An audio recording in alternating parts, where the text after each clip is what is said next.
Hello friends, माधुरी education में आप सबका स्वागत है। आई होप कि आप सब बहुत अच्छे होंगे। दोस्तों, आज मैं आपके लिए सामान्य हिंदी से संबंधित कुछ प्रश्नों के उत्तर लेकर के आई हूँ। ये ऐसे प्रश्न हैं जो अक्सर कॉम्पिटिटिव एग्जाम में पूछे जाते हैं, पूछे गए हैं। तो इससे संबंधित आज मैं आपके लिए एक वीडियो लेकर के आई हूँ। वीडियो के लास्ट तक जरूर बने रहिएगा, वीडियो को ध्यान से देखिएगा। अगर वीडियो आपको पसंद आता है तो प्लीज चैनल को सब्सक्राइब कर लीजिएगा और हमारे जो नए यूट्यूबर हैं वो इस वीडियो को जरूर सब्सक्राइब कर लें। तो चलिए वीडियो के आगे बढ़ते हैं और हम देखते हैं पहला क्वेश्चन। हमारा पहला क्वेश्चन है, निम्न में से किस शब्द में उपसर्ग और प्रत्यय दोनों विद्यमान है। यहाँ पर हमारे पास चार ऑप्शन है, सुडौल, गैर सरकार, कुमारगी या चंपलता। यानी कि सुडौल, गैर सरकार, कुमारगी, चंपलता। तो दोस्तों मैं आपको बताना चाहती हूँ कि चंपलता एक ऐसा शब्द है जिसमें उपसर्ग और प्रत्यय दोनों विद्यमान हैं। चंपलता में चंपलता शब्द ऐसा है जिसमें उपसर्ग और प्रत्यय दोनों विद्यमान हैं। आइए इसके बारे में थोड़ा सा डिटेल जानते हैं। उपसर्ग उस शब्दांश या अवयव को कहते हैं जो किसी शब्द के पहले आकर उसका विशेष अर्थ प्रकट करता है, और प्रत्यय वह शब्दांश को कहते हैं जो किसी शब्द या धातु के पीछे लगाकर कोई नया शब्द बनाता है। संस्कृत में कुल 22 उपसर्ग होते हैं। संस्कृत में कुल कितने उपसर्ग होते हैं? 22 उपसर्ग होते हैं। तो दोस्तों आपको पता चल ही गया होगा कि जो हमारा चंपलता है उस शब्द में उपसर्ग और प्रत्यय दोनों विद्यमान हैं। बढ़ते नेक्स्ट क्वेश्चन की तरफ। जिसका आदि ना हो के लिए शब्द कौन सा होता है जिसको हमें लिखना है? इसमें ऑप्शन है आदि, अनादि, आरंभ, अंत। इन चारों में से एक सही है। तो दोस्तों मैं आपको बताना चाहती हूँ कि जिसका आदि ना हो उसको हम अनादि कहते हैं।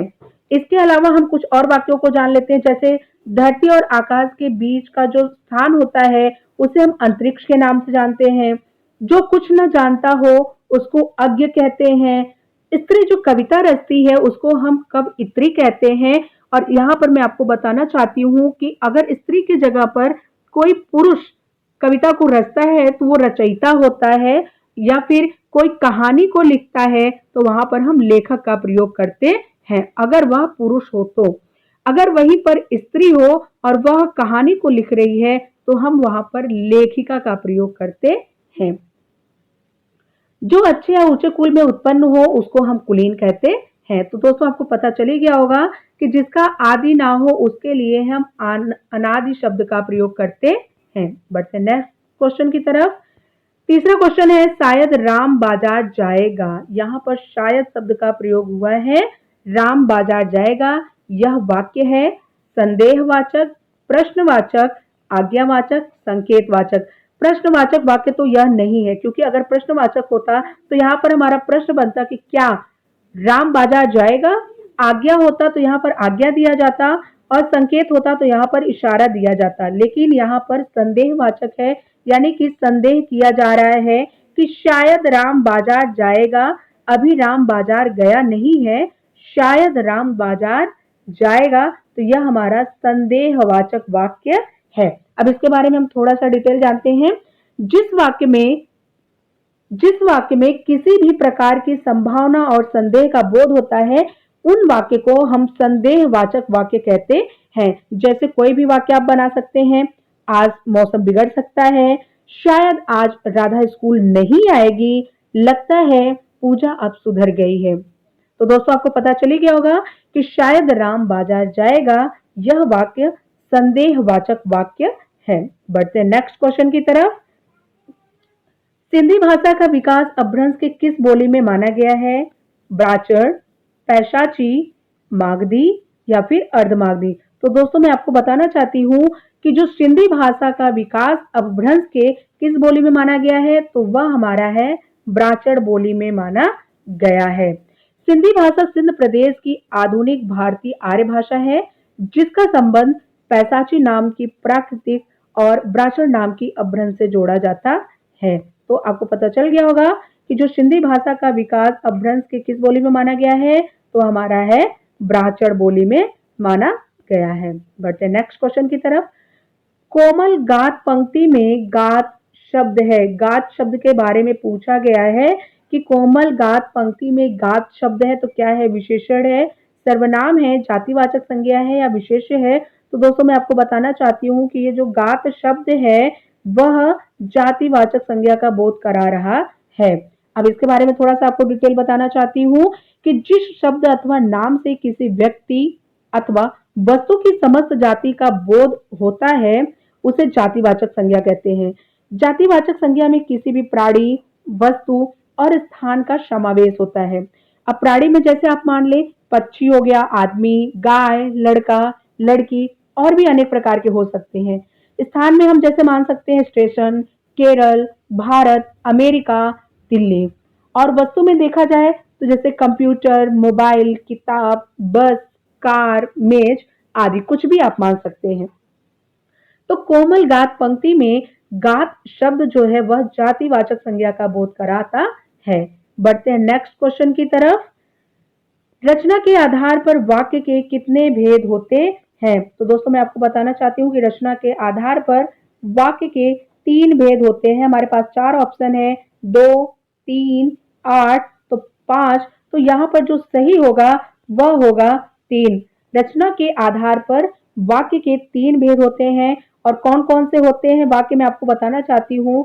तो पहला हमारा होता है सरल वाक्य, दूसरा हमारा होता है संयुक्त वाक्य और जो लास्ट हमारा होगा वह हमारा मिश्रित वाक्य होगा या फिर मिश्र वाक्य, मिश्रित वाक्य या मिश्र वाक्य।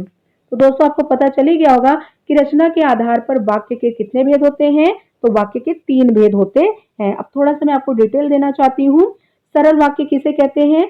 तो जिस वाक्य में एक ही विधेय होता है उसे सरल वाक्य या साधारण वाक्य कहते हैं।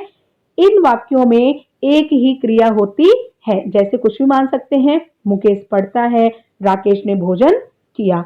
दूसरा जो हमारा होता है संयुक्त वाक्य, जिस वाक्य में साधारण और मिश्र वाक्य का मेल संयोजक अवयवों जैसे किंतु, पर, और या आदि द्वारा होता है उसे संयुक्त वाक्य कहते हैं। जैसे हम माने तो समय बहुत खराब है इसलिए देखकर चलना चाहिए, मैं आगे चला गया और श्याम पीछे रह गया। तो इन संयुक्त वाक्य में जैसे हमने पढ़ा ना पहले कि समय बहुत खराब है इसलिए देखकर चलना चाहिए, तो यहाँ पर इसलिए जो है वह संयुक्त वाक्य है।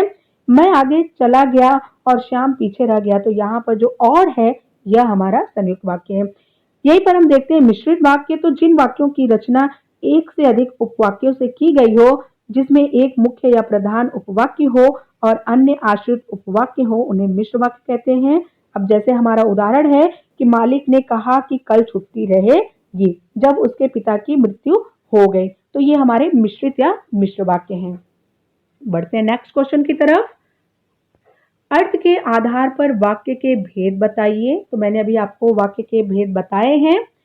यह वही आदमी है जो कल मुझे बाजार में मिला था। तो यहाँ से देखिए यह वही आदमी है जो कल मुझे बाजार में मिला था। यहाँ हमारे 4 ऑप्शन है, विधानवाचक, आज्ञावाचक, संकेतवाचक या संदेहवाचक। तो दोस्तों मैं आपको बताना चाहती हूँ कि यह वही आदमी है जो कल मुझे बाजार में मिला था और यह संकेत किया जा रहा है, तो यह संकेतवाचक वाक्य होगा। अब थोड़ा सा मैं डिटेल आपको बताना चाहती हूँ कि वह वाक्य जिनमें एक क्रिया या दूसरी क्रिया पर पूरी तरह से निर्भर हो, उन वाक्य को संकेतवाचक कहा जाता है। जैसे आप कुछ भी मान सकते हैं, अगर आप मेहनत करोगे तो सफलता अवश्य मिलेगी, फसल को पानी मिलेगा तो उपज अच्छी होगी, थोड़ा जल्दी उठ जाते तो बस नहीं छूटती। तो दोस्तों आपको पता चल ही गया होगा कि यह वही आदमी है जो कल मुझे बाजार में मिला था। तो यह हमारा संकेतवाचक वाक्य है। यहाँ पर संकेत किया जा रहा है यानी कि इशारा किया जा रहा है। बढ़ते हैं नेक्स्ट क्वेश्चन की तरफ। संज्ञा के कितने भेद होते हैं? 4, 2, 3 या 5। तो दोस्तों मैं आपको बताना चाहती हूँ कि संज्ञा के 5 भेद होते हैं। 5 भेद कौन कौन से होते हैं? व्यक्तिवाचक संज्ञा, जातिवाचक संज्ञा, भाववाचक संज्ञा, समूहवाचक संज्ञा, द्रव्यवाचक संज्ञा। और दोस्तों अब ये हम जान लेते हैं कि संज्ञा किसे कहते हैं। तो आपने ये पहले भी क्लास में पढ़ चुके हैं छोटे क्लास में कि किसी व्यक्ति, वस्तु, स्थान, भाव, गुण एवं अवस्था के नाम को संज्ञा कहते हैं। अर्थात किसी के लिए प्रयुक्त होने वाला शब्द उसके लिए संज्ञा का कार्य करता है, उसे संज्ञा कहते हैं। और संज्ञा के मैंने भेद बताए ही हैं आपको, 5 भेद। कौन कौन से? व्यक्तिवाचक, जातिवाचक, भाववाचक, समूहवाचक और द्रव्यवाचक। बढ़ते हैं नेक्स्ट क्वेश्चन की तरफ।